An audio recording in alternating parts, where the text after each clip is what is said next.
I think it was probably 2012, maybe 2013 when I had the two-part Qualia product. And I tried it for, I think I tried it for the whole bottle. I think I went through both bottles and did it as directed. And that was during a time when I was experimenting with the racetams and modafinil. I was building businesses and float centers and having babies, and not by myself, actually, of course.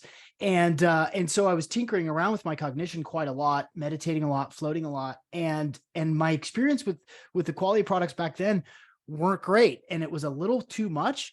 And and and so to now go fast forward, 11 years later, to be having this conversation and this interaction with you, and now having having tried this product again, the quality of mind, and having a much different experience is kind of full circle. Well, thanks for giving it another try. So yeah, I'll if you don't mind, I'll just touch on the history. So when Neurohacker Collective was started, so Qualia is our brand we're known for. The original cognitive product or stack we refer to as either Qualia OG, like Qualia Original, or Qualia Two Step. And Two Step because it was two separate bottles, a little tiny one that we recommended you take at the beginning of your day away from food, so no competition for getting into the blood brain with other amino acids, and then a lot bigger capsule that we recommended taking with food that had the magtine and turmeric and things like that. And the product you just took, Qualia Mind, eventually replaced it. And part of the reason was we wanted to make it easier. It was definitely complicated for many people to take this at this time, this one later. The original Two Step was two of the small capsules, and then I think it was seven of the big ones, right? And they were massive capsules. They were huge. And so we wanted to reduce capsule count a little. We still have an ambitious capsule count in Qualia Mind. And then the last piece was we wanted to create something that still worked as well, but didn't have things I think of as slightly into that gray area of dietary supplements, like a Nupect as an example. That when we were first starting out, I think the risk tolerance of the owners was a lot higher than it is, became after we got some traction. And so those were the goals. Like, can we make something that, for most people felt as well or better, fewer capsules, simpler dosing, and that had all compliant ingredients, which eventually led us to develop Qualia Mind. And one of the things that we found when we developed is we did a lot of A/B testing, which I'm sure you do on your end as well. And invariably, the variant that we put Celastris in, Celastris is sometimes called the intellect tree in Ayurveda, but when we put that Celastris seed extract in, that seemed to consistently produce the best overall response, and the versions that we left that out just didn't test as well. So it was a really interesting process, because we made up tons of recipes of the OG Qualia, but then the replacement was the same. There was I think it was that fall of 2018, there was a dozen or more experiments with slightly different recipes. I mean, I'm fascinated by the process, because you can't make everybody, you can't please everyone, right? You can't make, because everyone's cognition is different, everyone's neurochemistry is different. And not only that, it changes over time. Like, what my brain needs or responds to now is different than it was when I first tried the OG product. And so as I go through a life cycle, a cognitive cycle of needing different sorts of nutrients and blends and stacks to have the effect I'm looking for, I imagine that the constant experimentation and iteration that you go through at the Neurohacker Collective is exhaustive. And I'm trying to wrap my brain around how you decipher, like, yes, this is what we're trying to do, versus like, oh, we need a little bit more of this. Like, maybe walk us through a little bit how you make these. Yeah, so I guess, like, stepping back even before we get to that, Yeah. our model is, like what you just alluded to, your mileage may vary, right? And it may not only vary between, you and me today, but me over time, you over time. So we don't, it's not our goal, or frankly, do we even think it's feasible to create something that's going to, work for everyone, that everyone's going to love. So we tend to like slice into super responders, responders, non-responders, and negative responders. So for most things, I would say that those are pretty good groupings. And that what you'll usually see is more of a bell curve for things where, most people are going to be in the non-responder, good responder range, and then it'll be, just the tails will be negative and super. So our goal when we create a formula is just to shift that bell curve. So we're seeing about equal amounts of good and super responders, then, we're comfortable with, say, about 1 out of 5 non-responders. And the goal is obviously not to have, be creating negative effects. And so that's our target whenever we create a new product, is to get into that sweet spot. And once we are, then iteration is done. And part of the reason we do the 100-day money-back guarantee is because we recognize there's going to be a subset of people that they just don't, it doesn't work for them the way that it works with a super responder, so good responder. So anyways, that's the framework, that's the target.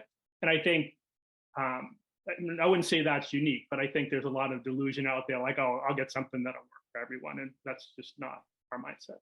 So then kind of the next step, if we were starting from scratch to do Qualia Mind, we'd be, in the nootropic Reddits, nootropic Facebook communities, things like that, finding out what people are using, what they're excited about, what they're stacking together.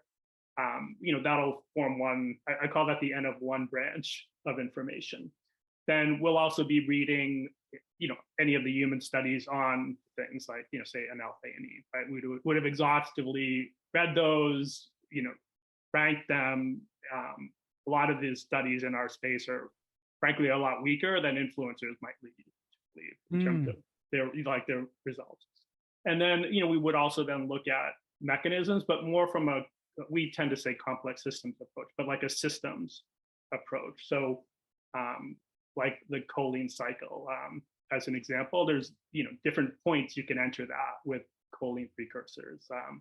Acetylcholine enters in a different place than alpha GPC, in a different place than lecithin. So what we'll often conceptually think of, would it be better to support entry in multiple places rather than just give a higher amount of one of those precursors, Sure, as an example? And then our goal is always to create flow through the system. So are there any limiting enzymes in that flow? And if so, is there, a nutrient cofactor or botanical that may upregulate the activity or amount of that enzyme to make sure the flow in that process is better? So when we, like something like Qualia Mind, there'd be an acetylcholine stack, there'd be a dopamine stack, there'd be an energy stack, there'd be a stress stack, and each one we would have taken that approach to. And then what invariably happens for a complicated product like that, we'll build the mini stacks and take them and just see what each stack does before then stacking them together, if that makes sense. And if we get to a point where like, oh, we like this internally, right? I've taken it, some of our team has, then we actually do a small, we think of it as a pilot study, but we'll recruit people. We call it our beta platform, but we have a couple thousand people that have volunteered to participate in testing new products. So then we'll send it out to them and usually do, like if we were doing a sleep product, we'd use probably the Pittsburgh Sleep Quality Index and a couple other validated questionnaires. For cognition, we sometimes use the EDEXI, which is an executive function questionnaire. We use another questionnaire that's more focused on fatigue, mental energy. So then we'll just see, like, did this, actually work? And again, with the target being, really looking for super responders. And since you're being super patient here, I'll just give one more quick story. Pre the lockdown time period, we were doing this process with a mood product. And we got to the point of doing a pretty elaborate stack, sending it out to testing. And it was one of the most interesting pilot studies that came back. We had, so I'm just going to arbitrarily say 25 people completed it, but we had almost 100% of them were good responders. I think we had one super responder and no negative. So that was a really weird thing. Like, and we didn't move that forward because we just didn't get enough super responders for that product. So even though we had like a crazy amount of people percentage-wise that thought it was good. We just didn't have great, and that didn't meet our goal. We have to have a certain amount of people that get a great response from something. Interesting. So even though everyone says, hey, this is good, 24 out of 25 people say, hey, this is good, that's not good enough for you guys. Yeah, we'd have been better if say we had 10 great, 10 good, and 5 nah, it didn't do anything for me. We'd have moved it forward. Fascinating. Fascinating process. Because it ends up being those super responders that are the ones that really, it really makes a meaningful difference for their experience of, work, productivity, life, you name it, and that become the people that it's an important product for. And one of our founders, Daniel Smockenberger, I'm going to misparaphrase him, but like his thing is there's enough things out there that are just noise. We only want to do things that really make a big difference for people. So good isn't quite good enough because coffee's good, right? Yeah.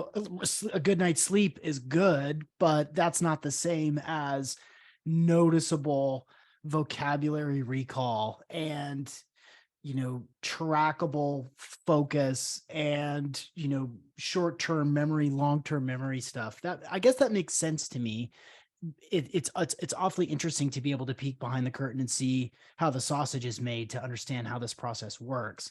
Well, it sort of begs the question for me. So when you're dealing with and formulating products that are meant to be noticeable, such as the mind or any sort of mood product, how do you do that with Senolytics? How do you do that with an eyeball product, right? Like, I don't notice that my eyeballs are better. I don't maybe not necessarily notice my vision's improving. I certainly can't feel my zombie cells, finally excreting themselves, like, so, and the reason I'm asking it in this way is because I do want to talk about the Senolytic product because I think that that's super, super cutting edge, but hopefully we'll, sort of roll into that with the way that I've positioned that question.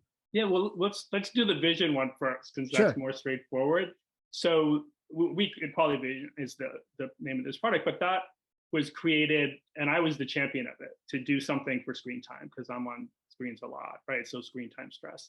And there are, several different questionnaires that are most commonly used in studies, and almost they were all eventually originated from occupational stress questionnaires for people that are on computers for their work, right? Yeah, so you can use those questionnaires and do a before and after and see, is there a big change in their screen time stress symptoms.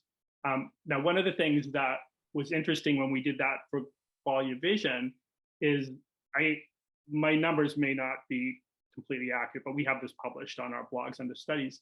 But there was somewhere about a 70% reduction in this subjective experience of screen time stress issues with the participants in that original study. But some of the people that had these crazy reductions would then their comments at the end, like, oh yeah, the product was good, I didn't really notice it. So they, even over a month, they so quickly equilibrated to the new lesser eye strain symptoms that it wasn't as evident to them how much the product had helped. That's funny. I mean, so let me interrupt you here for a second. What were some of the symptoms that people were reporting reductions in? Is it like tinnitus, brain fog, eye soreness, eye redness, that sort of stuff?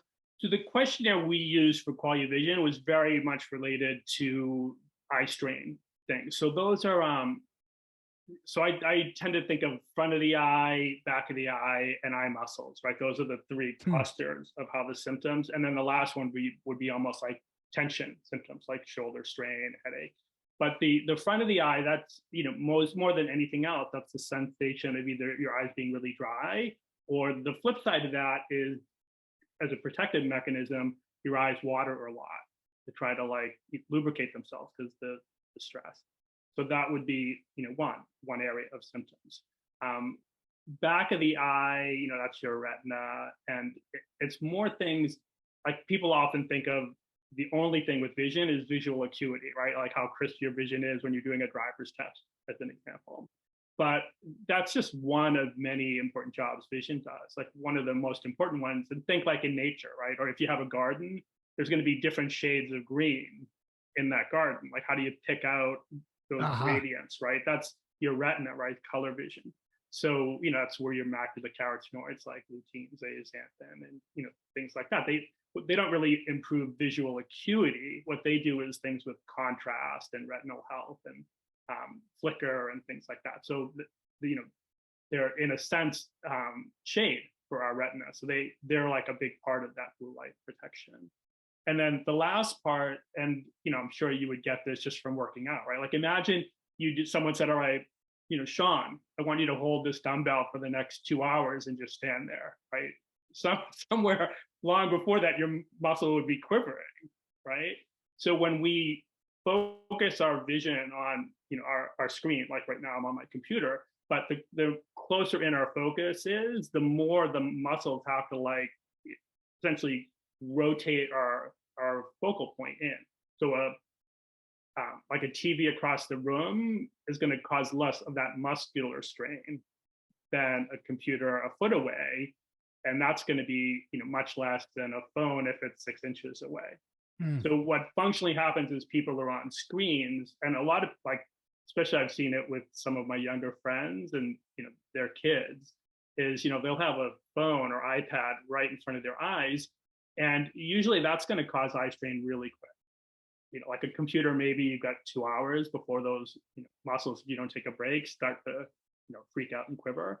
But the closer it in, the quicker that's accelerated. So that's where things like astaxanthin, as an example, astaxanthin's often thought of as an ergogenic and used for exercise performance as an antioxidant, but it has kind of the same role in eye muscles. It helps with supporting these muscles that are just functionally being asked to like hold a barbell for sometimes hours on end.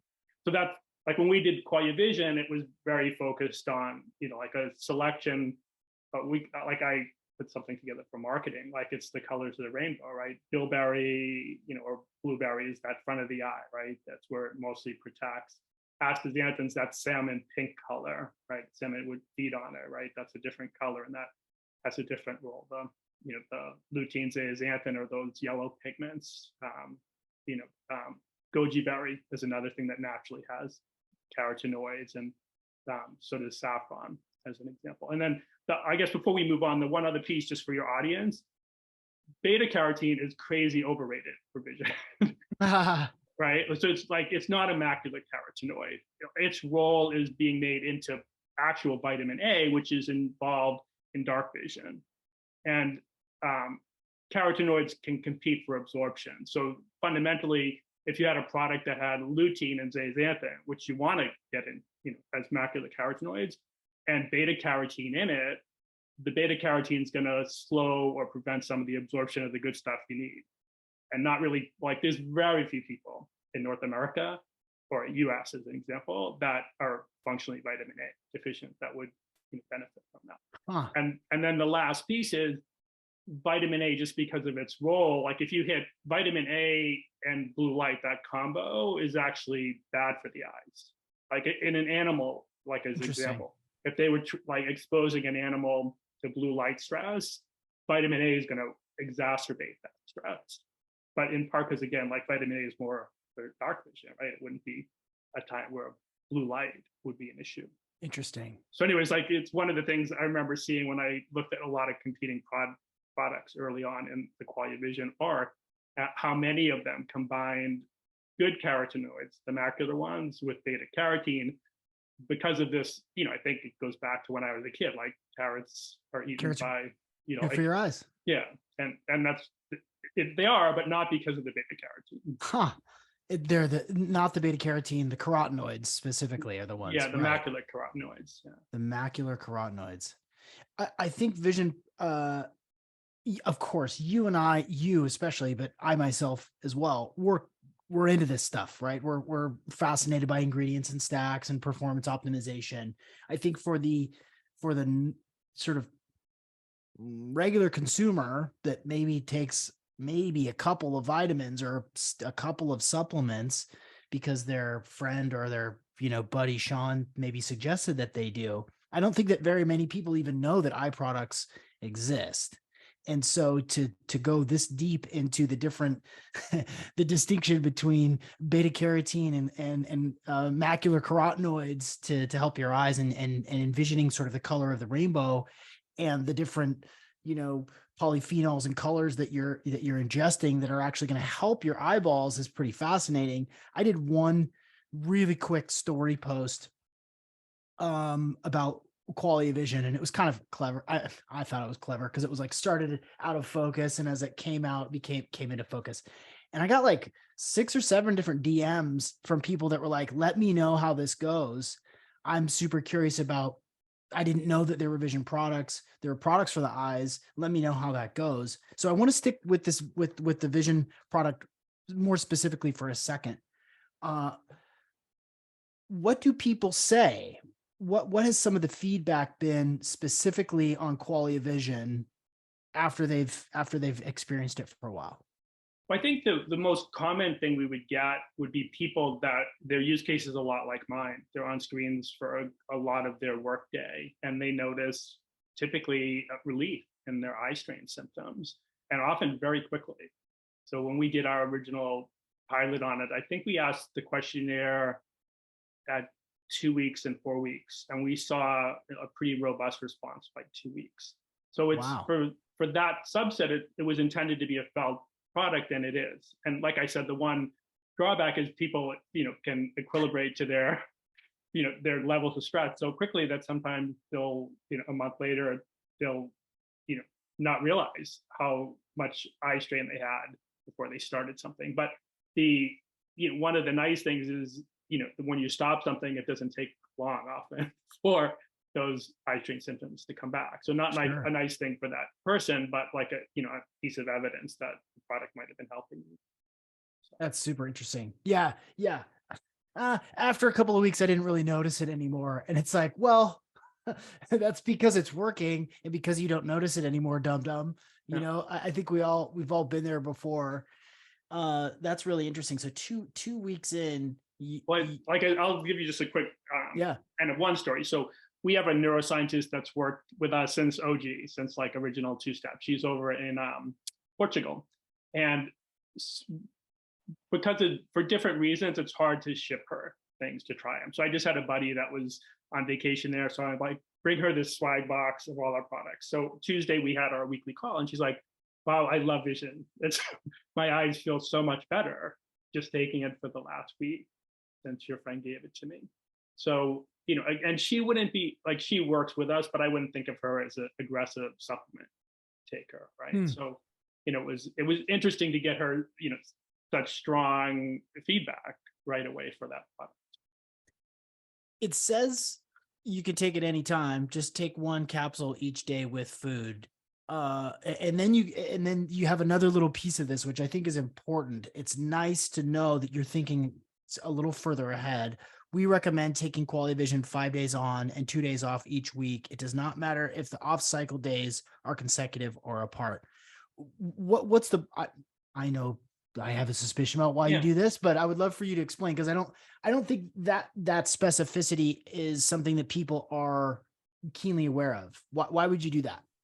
So the way have you heard of the Yerkes-Dodson law, Yerkes-Dodson curve anywhere in your travels? So it's named after Yerkes and Dodson, right? So 2 researchers that go way back, and their original experiment was with caffeine and like almost what you would think of as arousal. So what they found is without caffeine, low level of arousal, increased caffeine doses, you eventually like climb up, like, you're improving until you hit like some ceiling, some plateau. And caffeine beyond that worsened performance, like you became hyper aroused in a sense, right? So that same curve would apply to exercise as an example, right? Like you and I decide, oh, we're going to prepare for a 10K run. Neither one of us has run for a while. We start gradually. Our performance is going to improve almost no matter what we do. For a while, if we keep doing it every day, we'll probably at some point hit a peak. And if we keep doing it without building in recovery, we're likely to start to overtrain it, right? We'll track through the curve. So my bias, and that's exactly what it is, it's a bias, is that most things will track through that curve. And the thing that determines where on that curve we are is the duration we've done something and the intensity with which we've done it. So, like my short story would be, if you and I decided we're going to run a marathon every weekend for the next year, we track through that pretty quickly, right? Probably me, not way, me. way before a year. Not me, man. Not in my But thing. if we said, oh, we're going to go for like a 2-mile walk every morning, a year from now, we may still be ascending up, right? We may have not reached that peak, right? So that's the intensity piece. And where intensity comes into play in the supplement world for Neurohacker Collective and for me is the dose. So the more intense the dose of something, the quicker you crunch down the time you track through that upside down U curve. And just like with exercise, like one way to spread that time duration out is to periodically have a break from something, right? So one of the stupid things I did when I was in the Navy right out of college back in the 80s was I went to the gym every day and then was, why am I getting bigger? There was no recovery built in, right? Plus a lot of other stress, sleep deprivation, body clock disruption, you name it, from the Navy. But one of the things that we just say as a default is, let's just build in recovery. There's very few things that you would need to take every day. And things like the macular carotenoids, they're lipid soluble. They'll slowly accumulate over time. And studies on lutein, as an example, last sometimes 6 months, a year, right? So those are fine to take every day. But if you don't have to take it every day, then some of the things in there that might be a little bit stronger, that might act a bit more like a stronger push of exercise, let's just build in some recovery. And that would be much more important than something like QualiaMind that has a small dose of caffeine than something like QualiaVision that's more food extracts. But our default tends to be, let's just build that in. And I think often I know just for me personally, it's nice after taking a small handful of supplements Monday through Friday to not have to worry about taking a bunch of things on Saturday and Sunday. Is that so? Is that how you do it personally? Is you just take the weekends off? For most things, yeah. Do you ever feel like a dum-dum on the weekends? You feel a little dull at all? No? No, well, sometimes on the week, I live right by the beach in San Diego County, and I'm a big reader. So if I'm out on the sun on a weekend, I'll invariably take like a short nap at some point, which during the work week, that never happens. I never feel like that lull in the afternoon for energy. But I think, personally on my weekend, I like to be able to relax and close my eyes if I feel like it. So yeah, that's wonderful. I like the way of doing that. It reminds me of the Fodderman protocol of microdosing psilocybin, 4 on 3 off, and the Stamets protocol, which is the same. So to hear you explain it in that respect and liken it to exercise makes a lot of sense to me. And you don't see that. You don't see that on labels of anything. Most of the time, you don't see that sort of suggestion of taking a couple of off days. So I really dig that. I think that's cool. So I want to rewind a little bit. I went back to, the perception that something is working, right? And for me, having now taken 10 years off, trying the OG and now getting back into it and using QualiaMind as directed, taking the 2 days off, I can tell the difference. I can, there's a sharpness. But back to the original question, which is, how do people know that QualiaMind is working for them? How do they know that that QualiaVision is working for them? And then now the Senolytics, right? Because that's trickier. So if you could, let's zoom out and give us some background understanding of what Senolytic products are, I think, to help people kind of ease into this a little bit. Yeah. So I think the story should start maybe with the hallmarks of aging. So 2013, a group of scientists basically said, okay, in looking at, the longevity space writ large, from, flies, worms, rodents up to humans, there's certain characteristics that aging has in common. So those are things like mitochondrial dysfunction, telomere attrition, basically telomeres getting shorter, DNA not being, they call it genomic instability, but like DNA repair not working well. And one of those was senescent cells. And so what a senescent cell is goes back to 1961, a guy named Hayflick limit is what it's called in science. But basically before that, there was this notion that if you had cells in a cell culture growing, they would live forever, right? That cell line would just keep reproducing itself. And what Hayflick found is that after about 50 divisions, cells would just stop. They wouldn't make new copies of themselves. So that became known as the Hayflick limit.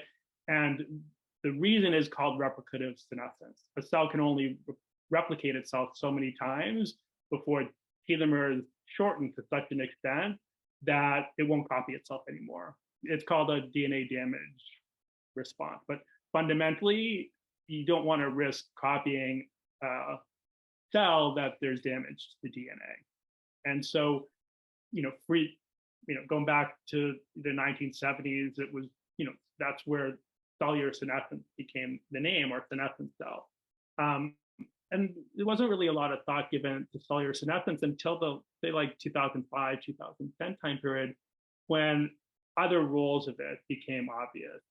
And some of those, like the experiments, were that if you did things to fundamentally clear senescent cells, then health outcomes started to improve. And so, like, fast forward to 2015. So at 2013, cellular senescence was a characteristic of aging. 2015, Mayo and Scripps Institute of Aging found that if you gave certain compounds, they would essentially cleanse senescent cells out of animal tissue. So quercetin is a dietary supplement, was one of the, they identified as one of their first two. The other one was a medication called dasatinib. But so I guess long story short is what they found is that they called these things senolytic, that could cause senescent cells to be removed from tissue, that applying those looked like super interesting in the longevity space, meaning in these preliminary animal studies, it rejuvenated tissue, it created basically healthier old animals than the versions that weren't given senolytics. So that's like, very quick summary of where we got to, like, the idea of senescent cells and senolytics.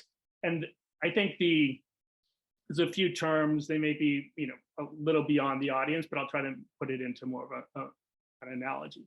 But our cells get stressed all the time, right? We talked about exercise. Exercise would be a stress, but it's one that our cells, mitochondria, can adapt to, right? Maybe not if we did the marathon every weekend, but, like in general, right?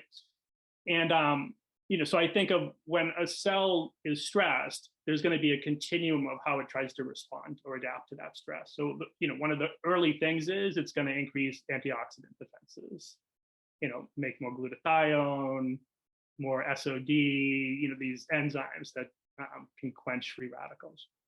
If there's more stress than that, and that's not sufficient, then often what will happen is you'll gunk things up inside, right? Some of the proteins will misfold, organelles will be damaged. So that's where your autophagy comes in. Autophagy is fundamentally a stress response program to repair damage. It's a maintenance program. So now we've done even more stress than autophagy can handle. So now it's not worth just trying to repair damage. Things are too damaged inside. That's when senescence is executed. And senescence basically means that that cell will no longer divide. It won't make copies of itself, which, if it's damaged, makes a lot of sense. Mm-hmm. And now what should happen is that cells should either go through what they call apoptosis. Apoptosis literally translates from a Greek word that means falling off.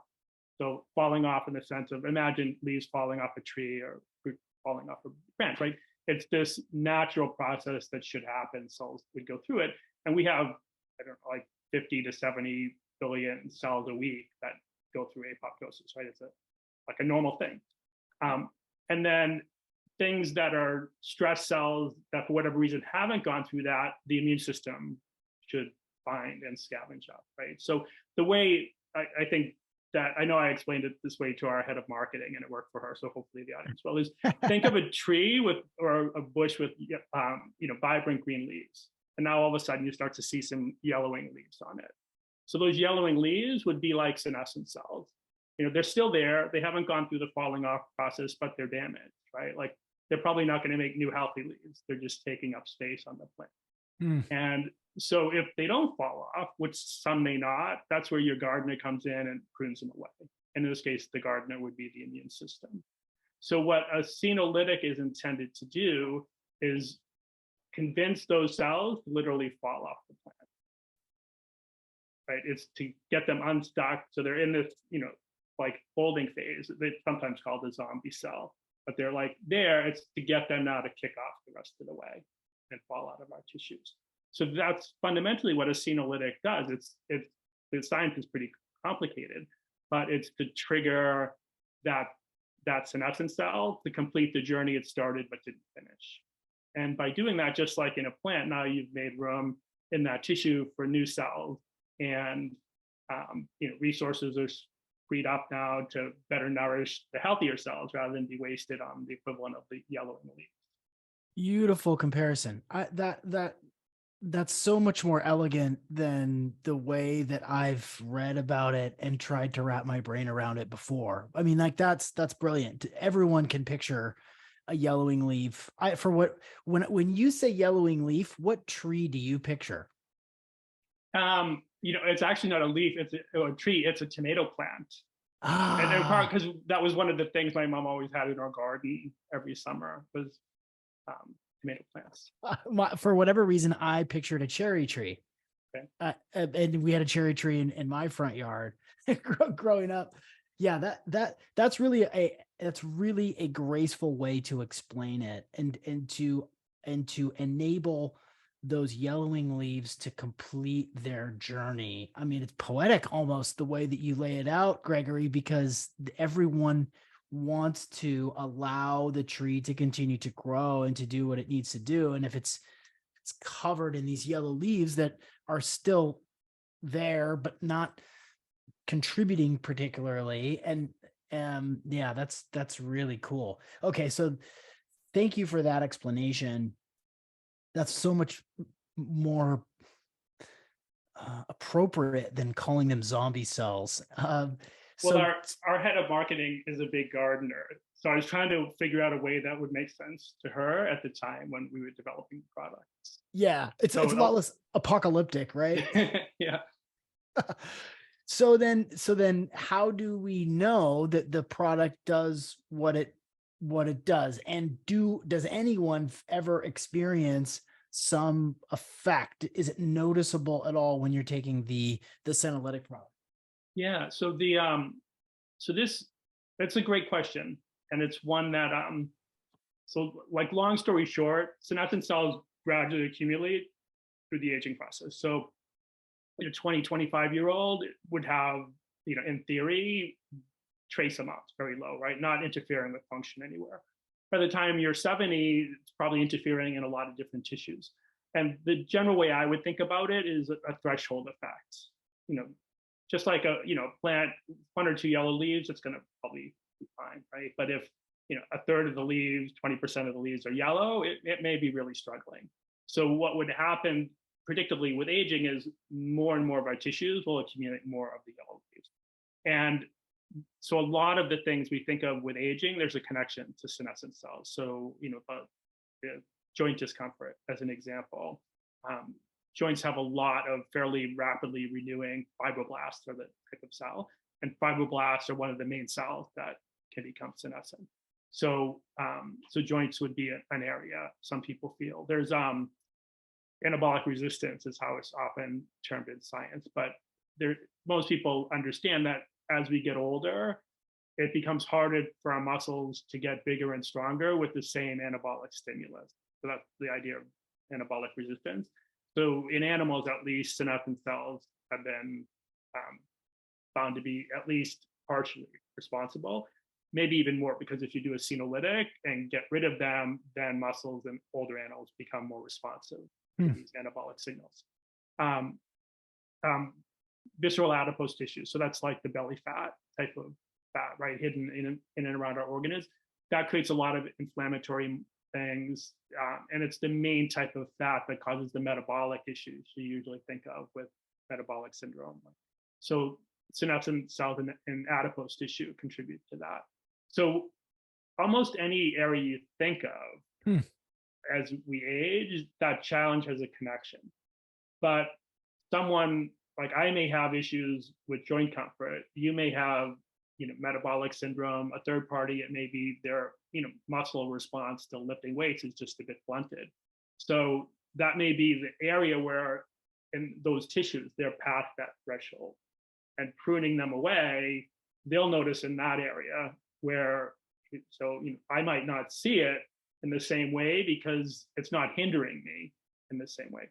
And if someone's below the threshold in all of their tissues, they may not notice anything, right? They're pruning away the yellow leaves, but I wouldn't expect them to necessarily feel something. But the goal is always, just like a gardener, to periodically prune away the dead and dying leaves. We still would want to do that for our tissues, even though we may not feel it's just like, like I don't know if a plant would feel one or two yellow leaves being pruned away, as opposed to, if it was, very damaged. So anyways, so with that, our first study, we just recruited people that had some degree of joint discomfort.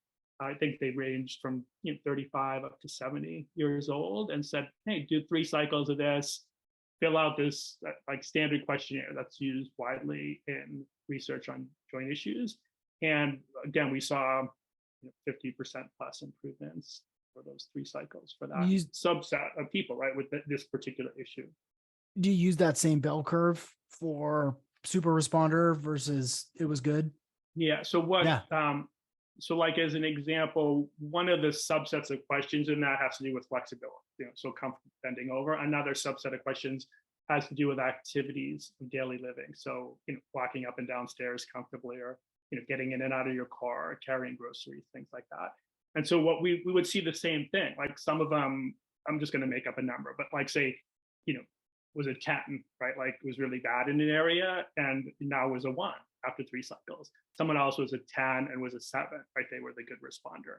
So yeah, we see that same kind of swathing. Like some people, crazy positive response, like almost, 10 to 1 or 2, and another subset, some moderation of issues. Really interesting. Really interesting. What do you think are the implications? Because again, the way that you framed it is, you, Sean, may have a higher concentration of senolytic cells in your testicles, God forbid. I don't know why I just went there. Probably didn't need to do that. Not gonna edit it out. Just gonna leave it. But what if, when I think about maybe the most impactful or maybe the most consequential areas of these senolytic acute cellular accumulations is like the brain, the heart, let's say the gut too, right? Is it conceivable that one person may have a higher concentration of senolytic cells in the heart that is actually hindering their heart from operating at its adequate and let alone optimal level? For sure. So I think that we're all going to be somewhat unique, right? I think we, like Sally, one of the stress researchers, I like his idea, right? We all suffer wear and tear, but we wear and tear, unevenly in our tissues. And so some of that's going to be, like our unique genetics. Some will be family history that, that will give our kind of Achilles heel. And then some will be, what we stressed out unevenly in our lives. And, my general thought is, that Hayflick limit, like telomere shortening, like that can cause a cell to become senescent. But in a cell culture, way before that, if you stress the cell culture, right, you expose it to UV light or, intense UV light, nutrient deprivation or other things that would stress cells, then it would be called premature stress-induced senescence. And my guess is most of when we think of, senescent cells and aging, it's not because all of our cells wore down because of telomere attrition. Like 50 replications is a lot, right? Because each one doubling the population, and then there's stem cells that can always step in and replace. So I think it's these, stress-induced premature senescence is what functionally happens mostly with aging. And so it's then, where your genetics and how you live your life would unevenly stress a certain tissue. So is where I think it would show up. So like as an example, like I'm a pro sun person. I live by the beach, but I moderate my sun exposure. Right? I don't, I'm Irish ethnicity background, but I tan pretty well. But until I have a pretty good base, I pick my spots, so to speak. Right? I'm out most days for a bit in the sun, but not so I burn. But if someone burned their skin a bunch of times, then you would see senescent cells accumulate in their skin, as an example. So it's where we've stressed things out is where we'll probably, disproportionately be impacted. So like as an example, and like this would be another N of 1, and so take it with a grain of salt. But I've got a good buddy, lifelong friend. He started on Qualia Senolytic back in the fall. I was visiting him and a couple other buddies in Vegas and brought some for them to try. And when I was back out in Vegas in December for the A4M, which is a big anti-aging conference, he's like, wow, I haven't been able to like do like a throw to my dogs in ages. And all of a sudden, like I can throw pretty comfortably. Like, could that be, your product? I was like, I don't know, right? But there was something, restrictive there, a couple cycles of it, all of a sudden he could do this thing more comfortably. And, it would make sense just in the same sense that joints, right? Like that was a unique way he experienced it. That's interesting. Yeah. Well, that's cool because it certainly didn't hurt, right? And whether it can be directly attributed to the product or not, that again, those N of 1 awarenesses are important. It's not like he would have mentioned if it was like, oh, I was doing PT the whole time, Yeah. or like, I got stem cell injections on my shoulder. Like he would have probably mentioned that. And I'm going into the dosing on this stuff intricately because I think that it's a unique feature of the products that Neurohacker Collective provides, which is really specific doses and protocols. Take 6 this is specifically for the Senolytic product. Take 6 capsules per day on 2 consecutive days. Wait about 4 weeks before repeating. Use monthly for best results.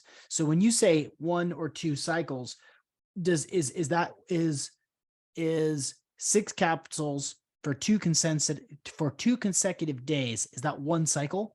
Yes. Got it. I refer to a cycle. It would be that you did like the full box crunched into that time period. And the reason for that is the things that have been found to date that are in the dietary supplement world, plant extracts, to be senolytic are generally fairly poorly absorbed, which may actually be a feature, right? Because a lot of health is happening in the gut microbiome because things like polyphenols get there unabsorbed. But because of that, in animal studies and then the ongoing studies that are happening with, say, Fisetin as an example, in the human equivalent dose that they're using is 20 milligrams per kilogram of body weight. So I think last time I looked, there was 9 studies on clinicaltrials.gov, all with that same dose. And then typically it's what they refer to as a hit and run dose. Because you're doing such a large bolus, that's the hit part, and then run away, have like a long period of time to recover. And the reason is that, like in the original Senolytic studies, it was all about risk reward. They thought in those terms, like what's the best way to mitigate risk and get a big reward. And what they decided on was high intensity, but short duration. So, and then like long duration between it to extend out that time period of good benefit. Kind of like what I talked about in that adaptation curve.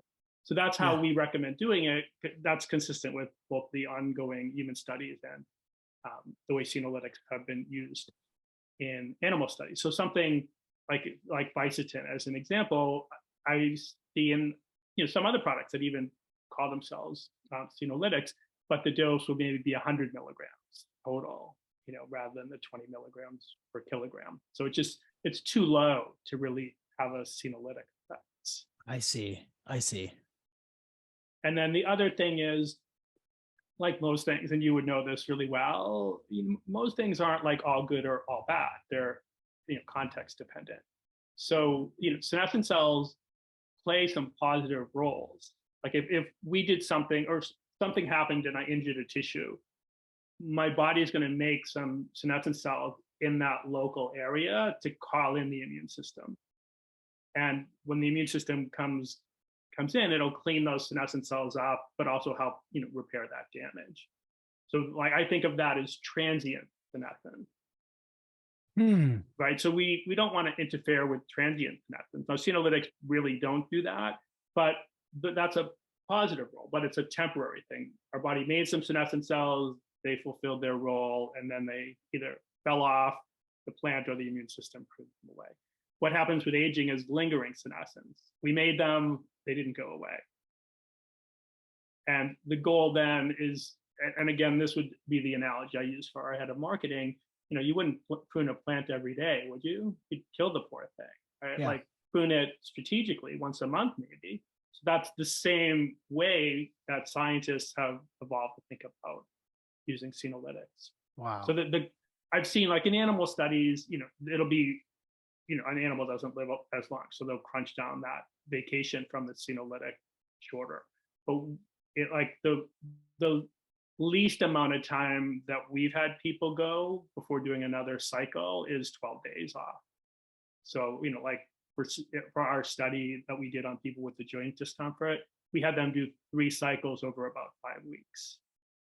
So our normal dosing, you would have done 2 dosing cycles over that. Like, so for me, I take it personally the first weekend of a month. I take 6 capsules on Saturday, 6 on Sunday, and then I'm done till the next month. And why, can you say that last part again? Yeah. So like, as you mentioned, like it's recommended like 2 days a month is our suggested dosing. So I just time mine the first weekend of a month just so I'll remember it. And the weekend is a day that I naturally don't take many things for supplements. So not a big burden to now take these 6 things. Gotcha. So that's how a lot of our team evolved. They followed my lead and they take it on the first weekend of the month. So. I like how you're describing. I like how you're describing how you personally take it, right? Yeah, how you think of your supplementation overall. I take stuff 5 days a week. I take the weekends off and enjoy a nap. I like the way that, because it can be cumbersome, I think, for a lot of people who are not just biohackers and performance optimizer enthusiasts folks, but people who know that they're not getting enough nutrients from their food, and that it's really important for them to supplement for their brain and for their gut and for just their life. So I like the way that you're describing it, and a lot of the sort of thrust of the delivery of these different products is coming through and how you approach this. So I think it's a really cool way to think about simplifying this process, because it can be overwhelming. Is that really intentional for you? Do you focus a lot on making stacks and protocols that are going to be simplified for people? Yeah, I mean, there was a time period, I'm a naturopathic doctor, so there was a time period where I was in practice and saw patients, and one of the things that you find, it doesn't matter how smart you think your protocol is, if that person can't execute it, it's not going to work for them, or like what I saw fairly frequently, both in naturopathic school, but when I was first in practice and then among colleagues, is people would give their clients or patients a lot to do. And they would, race out of the gate, make all these changes, take all these supplements, and the wheels would come off, 4 weeks, 6 weeks later. And often they'd be too embarrassed to come back because they didn't want to, come back and feel like a failure that they weren't able to continue doing all these things. And everything competes for mental energy, right? Everything we're asking our brain to do is competing for a limited pool, right? So like, I'm not under the delusion that I can do 100 things, right? I can do one thing at a time. Well, what's the most high value thing I can do in that moment or with that time? And so the same with supplements. I have never been a more is better type of person. I think, like, even Qualia Mind, I've been taking 7 this week, just as like a like for this bottle. But most commonly, Qualia Mind, I take 3 or 4, and that's a good spot for me. But I've done a bit more traveling, have some more traveling coming up, so I want to restock the cupboard, so to speak, with Yeah, resources. So I'm sure. taking the full dose right now, and I think it's always easier just to tell someone do act, right, and Yeah. then be super confident in it, and that helps. But our experience is that the vast majority of people feel like 6 or 7 capsules of Qualia Mind is the sweet spot for them. But I know some other biohackers, 1 or 2, like equivalent more microdosing it. That's their sweet spot. So, at the end of the day, it's on each of us to find out what's the best for us. And then one of my favorite nutrition teachers in naturopathic medicine, he's passed away, but the one thing that I remember more than anything else that he said is there can be a big difference between a diet that takes someone that's unhealthy and moves them to healthy and a diet that keeps them at healthy. Sure. Right. And so I tend to think of that with most things, right? We get often attached to like whatever the thing was that moved us rather Right. than focusing on, no, now I'm in a good place and this is where I want to stay. And that might mean adjusting a little bit or a lot. Right. Right. And so my goal is to like stay in check with like, how am I performing? And the things I expect when I take Qualia Mind is that I'll have a really productive day. So, I won't have that afternoon slump where I'll feel like I need to take a nap or like my brain's just not firing on all cylinders, right? So if 2 or 3 capsules isn't doing it, then I probably need more for like whatever the circumstances. But if 3 or 4 is getting me through the whole day and I still have juice left at 5:30, 6 at night, that was sufficient for me given where I currently am. And Right. so then I'll like, that's all right. This is good. And the other thing I think of with nootropics, often people, we want immediate response. So you take, a nootropic and an hour later, yeah, I'm feeling it. I'm focused. I'm energetic. I care way more about, say you did that at 7 in the morning, how are you showing up at 6 at night when you get home for your loved ones? Right. Are you like a good version or better version of yourself on that nootropic stack at that point? Because it's easy to juice the system at the front end, but I know one of my original experiences for OG probably was that I just found driving home in traffic or going out, to do trivia with friends, I felt like a better version of myself. I had more patience. I wasn't as, overwhelmed by, loud noise or distracting people or you name it. And so, that's for me a big area that I personally focus on, like those Mm. 2 things. How am I doing in the afternoon? And then, how am I doing at the end of the day? Am I, still a good version of myself? Because that's the goal. That's wonderful. I really, really think that's refreshing to hear you say that. And this is coming from someone as effective and prolific in the work that you've done for years and years to be thinking of it as, okay, well, how am I around my loved ones when I get home? Right. That's, I think that's such an important thing for especially listeners of this podcast, biohackers, optimal performers, people who are pushing it, who are typically type A, who work out pretty hard and are pretty firm on their diet and looking for performance edges, right? Things that will help them be their best. Well, all that's well and good.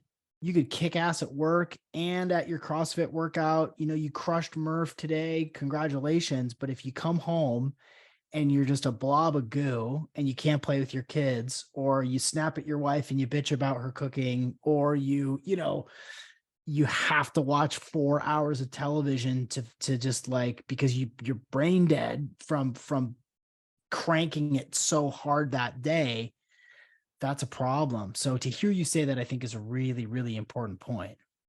Thanks. Yeah, it was. I grew up in so I would have been elementary school, high school in the '70s, and my dad at the time commuted from Plymouth, Mass to Boston. So not a crazy distance, but a crazy commute. It could be 2 hours back then. And, and big Irish Catholic families. So, there was 6 kids and we all knew to be on our best behavior when my dad got home, right? Because we wouldn't get the best version of him when he came home, which was understandable, right? He had long day as an executive, long commute home. And, my model is, it has to do basically with the story of mental energy. Like his mental energy just would have been completely shot at that point, right? Depleted.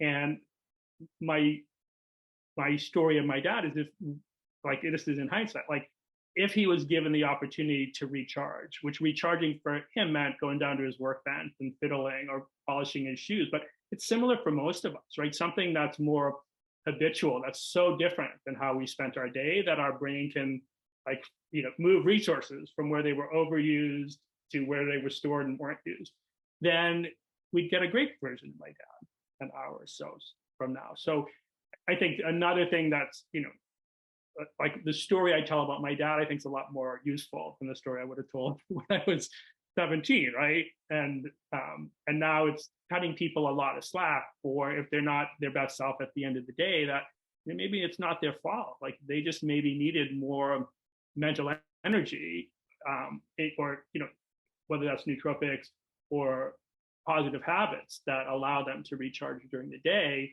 And so as opposed to I guess that idea of the fundamental attribution error. Are you familiar with that idea, yeah. right? Like rather than blaming it on someone's character, no, it's just the context, it's their circumstances. Sure. So, let me give them the benefit of the doubt. That's so kind. That's so thoughtful. And that's a different, that is a different tone than I hear across the performance and biohacking populations, right?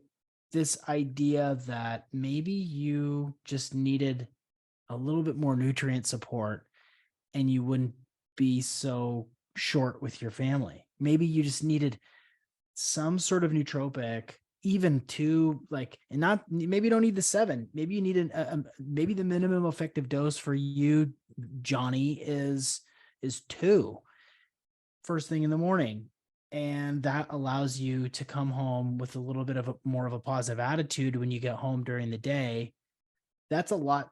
That's a very different tone and tenor and practicality and context for performance optimization than I'm used to having, with clients of mine who are CEOs and, ultra high performers, founders, pro athlete types who have to drive and drive and drive. And when you present it in that way, like, well, maybe there were some nutrients that would have, some stacks that would have made 6 o'clock to 11 o'clock every, 5 days a week that much more pleasurable and satisfying in your life. That's really tender. I appreciate that.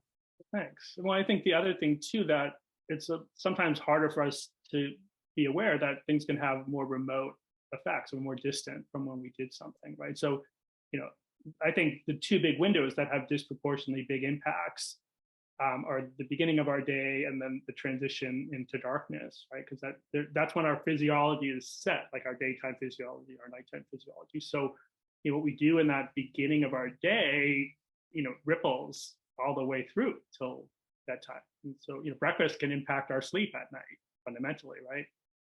Morning light can impact our life, and it's why I think the nootropics we take in the morning, part of the grade, the test that we should be giving them is, are they still helping us, in the afternoon and evening? Because that's, as important as what they allowed us to do in the hour or 2 after taking them, in my mind.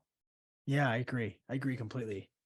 Well, while we're on the subject, what is do you have an airtight evening routine? Do you walk us? I'm super curious. Like, are you blue blocking glasses, red lights in the house, like EMF blocking paint in the bedroom, grounding mats to your bed? Like what? No, I would be like a minimal biohacker compared to most. I've got, a blue blocker right here. There you go. Okay. So these will be what I wear if I'm watching TV at night. But no, I live right. I even now as we're speaking, I can look out my window and see the Pacific Ocean. So my goal is to have some exposure to that transition, that sunset, twilight. And that's my most important thing, right? Is to hear the ocean, see the sunset. I'll use the blue blockers if I'm going to be on the TV. I try to eat around, sunset-ish, right? Which, that target moves across the year, or within an hour or so. So, and beyond that, no, I mean, I don't have again, like one of my stories, and this goes back to when I was in practice, I think sleep neglect is huge still, right? Not in our niche, right? I think we know about it, but an average person still, I think, doesn't pay the attention to sleep. But so the story I would always tell patients is like, pay attention for the sleep bus. So the way I think of it, sleep is like a bus that pulls into a station about every hour and a half or so. Could vary for you. Maybe yours is 2 hours, mine's an hour and a half, whatever. But if we don't hop on the bus when it comes, it's going to pull out without us. And now we don't get to say, oh, like, I want to go to sleep now. We have to wait for the next bus. So my goal in the evening is to make sure I'm relaxed enough so that I'll notice when the sleep bus is pulling in, and I'll get on. And if that's at, most nights that's around 10, but a couple nights ago, it was more like 9:15 that I was reading a book and it's like, oh, sleep bus is here, time to go. Right. So most of my night routine is geared toward like really just being comfortable, cozy in a nice environment, and not so distracted that I'm gonna not pay attention and miss the sleep bus and now be up till 11:30 or whatever the next one. And I think, there's a fairly big problem with people, what I think of as sleep onset insomnia, right? They now are, oh, it's 11:30, I finished, doing whatever I'm going to do, I'm going to go to bed. But like your sleep bus might have come at 10:30, right? Now you have to wait till maybe midnight or 12:15, and then they'll be lying in bed thinking there's a problem. And the problem isn't like that you have insomnia. The problem is that sleep buses aren't there at our beck and call. Yeah, really good point there. Yeah, that I've had Dr.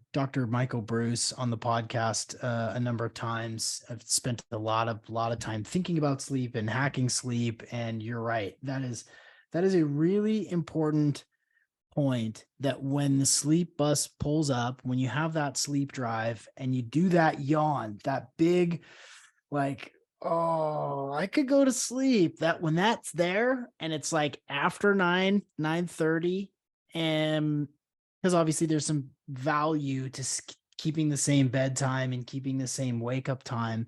But when that happens, man, you better listen. You're right, because you're going to get a second wind, and then you're going to feel, and if your lights are on and your TV's on and you're watching something that's elevating your heart rate, you're watching mass murderer documentaries, you're probably going to miss that bus and you're going to stay awake longer. That's just really great advice. That's excellent. Very cool.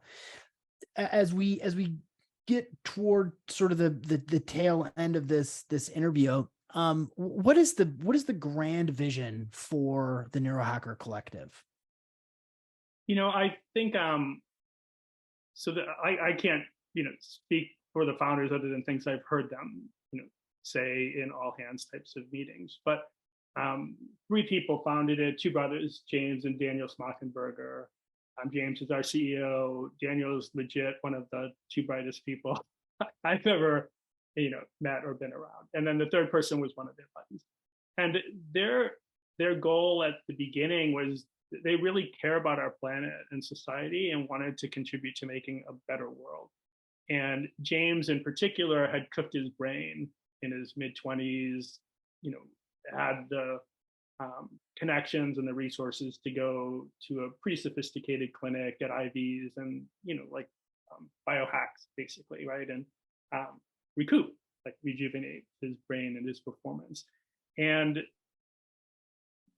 James's story is that he wanted to, as best as possible, bring more of that technology and knowledge to the rest of the world. So, some of that's through supplements, and it was why, neuro, the brain, our thought was that if you can upgrade brain performance, a lot of the rest takes care of itself, right? We're better versions of ourselves. We, have more empathy for people. We're, socially, we're going to, be, I guess, more resilient in our emotions, but also better to handle social stresses.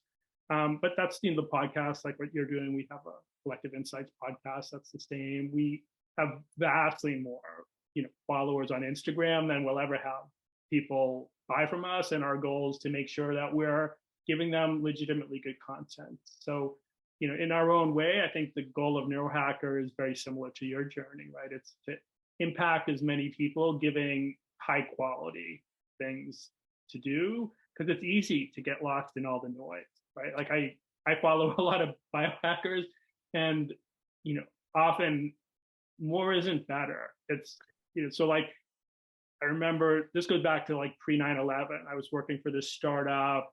There was me, another naturopath, and 2 MDs that were the staff docs. And one of the MDs, super smart guy, but he would always use the buzzwords integrative medicine. And his idea of integrative medicine was do everything, like do acupuncture and this and this. And I'm like, no, it's like a puzzle. Like Sean's puzzle may only need nutrition. My puzzle may need exercise. Like we probably don't all need every puzzle piece. Like integrative medicine for me was finding what that missing piece or pieces and integrating that.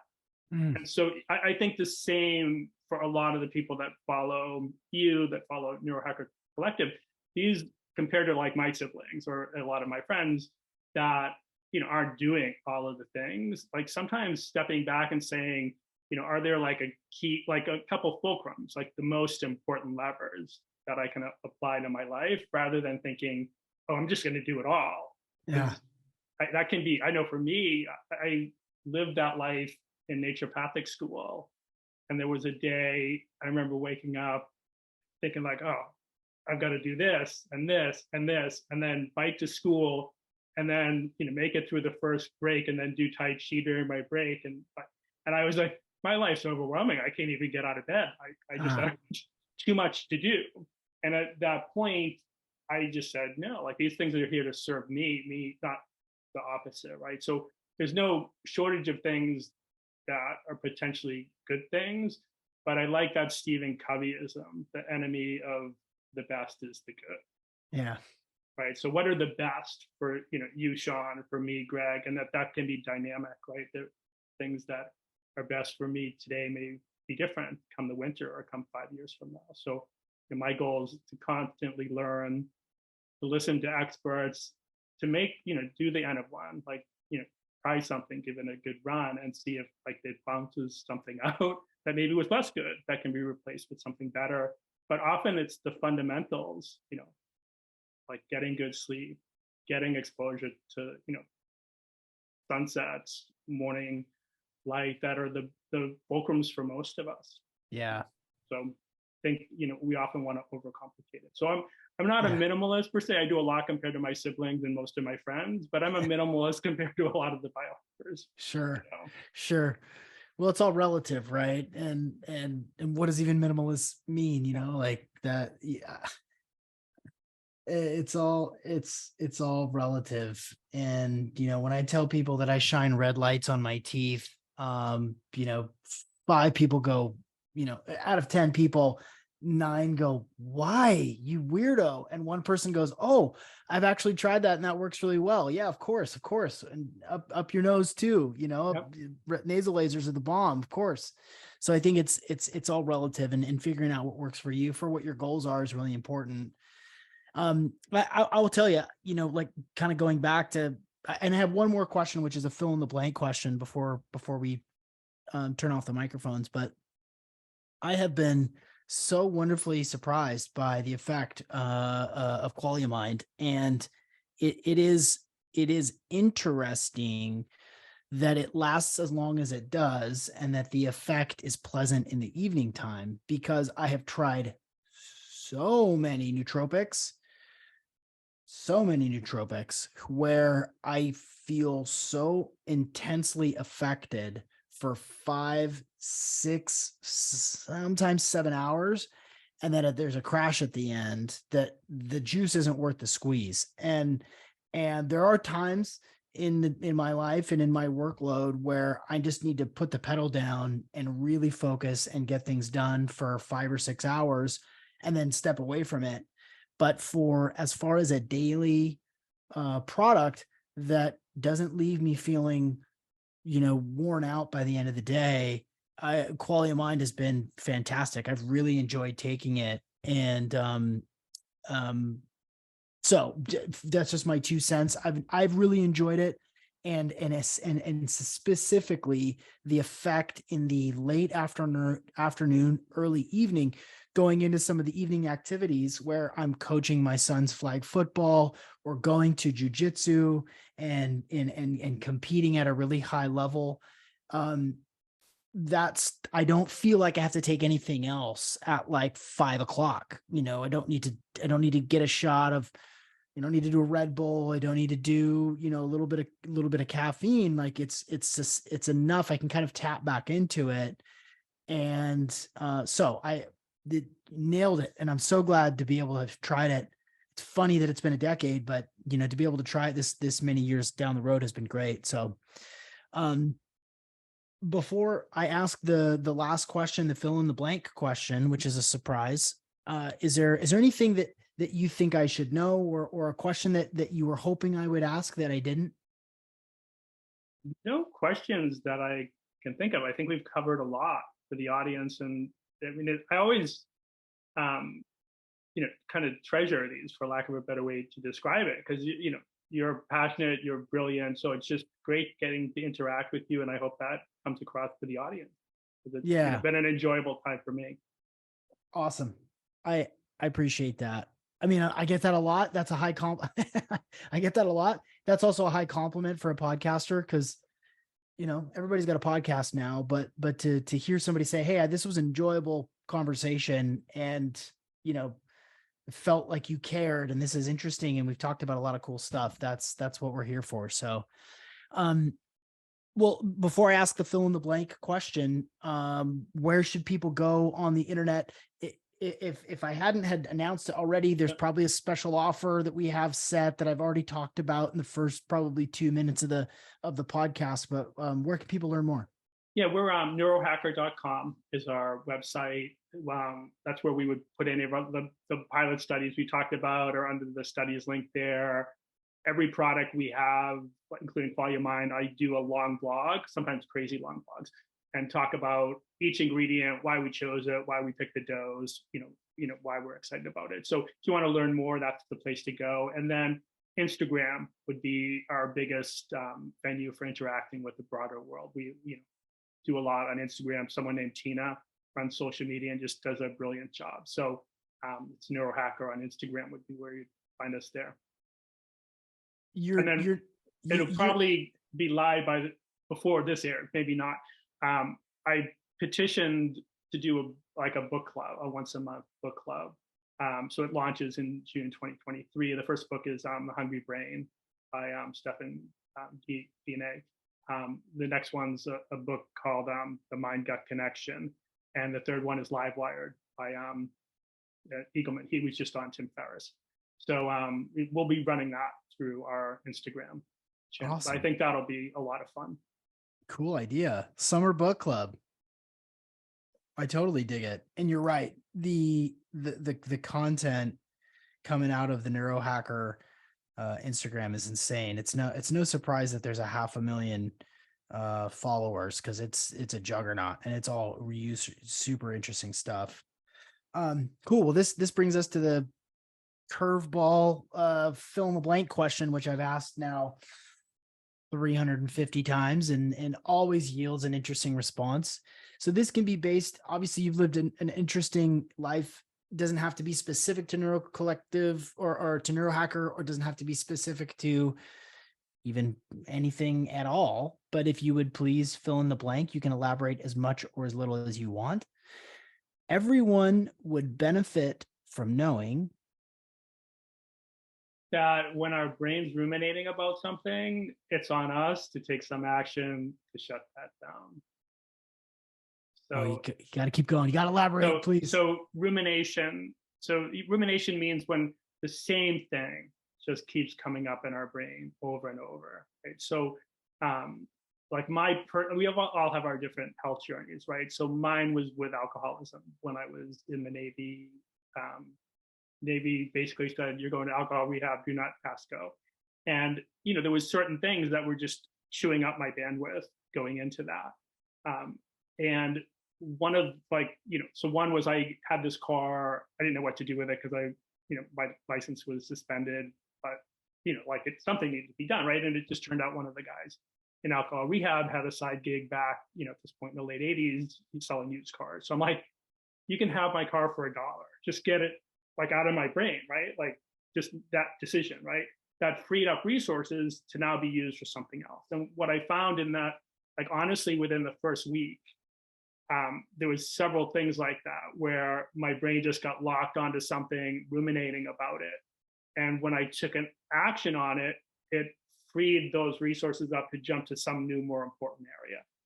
And so one of the, I think it was that first Friday that to kind of by the end of the day, the people running the show came in and there's a group of, there was each pod had about 10 people in it, your core group that you met with in the morning, but then maybe there was 10 groups, so 100 people total going through the week.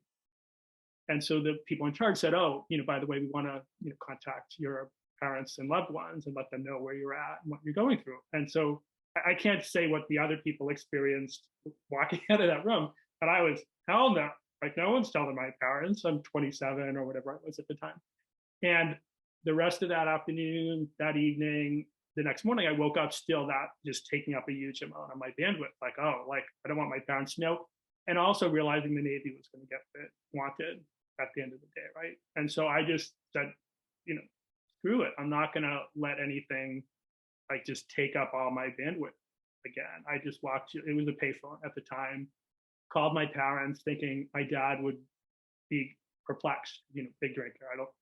My projection was he wouldn't understand. My mom would have said, oh, this is a good thing. You've had you've always drank too much. This is good. And it was the opposite, actually. My dad, I'll take time off from work, fly to where you are, get a hotel, support you through this. My mom's like, I don't understand, right? So two things happened. One, that recognition, right? Taking an action to just close that rumination down was huge. But then what I was fearing, I was 180% wrong in both cases, right? So my ability to predict the future, I realize is poor, right? But each thing I did in that time period where I freed up bandwidth allowed me then to do some bigger thing, which at the end of the day allowed me to heal. Right? And I think many of us have low level things constantly that we're ruminating about. And that my story at least is that there's some action many of us can take that will free up a lot of that. And those are pretty big burdens sometimes to carry. So anyways, that would be it. That's excellent. That's really great. I want to invite everyone to think about what that thing is for them. Right now, as you're listening to Greg explain this pitfall of ruminating on something, what is that for you tonight? Think about that today. Then stop thinking about it and activate, do something, affect it. Call your mom. I bet call your mom is probably on the top of a lot of people's lists, but call your mom, or don't have a drink tonight, or go for a walk, or organize your finances. Do these things that are going to have a big impact. That's really great. This is such a cool conversation, Greg. Thank you for joining me today on the Optimal Performance Podcast. My pleasure, Sean. Thanks for having me.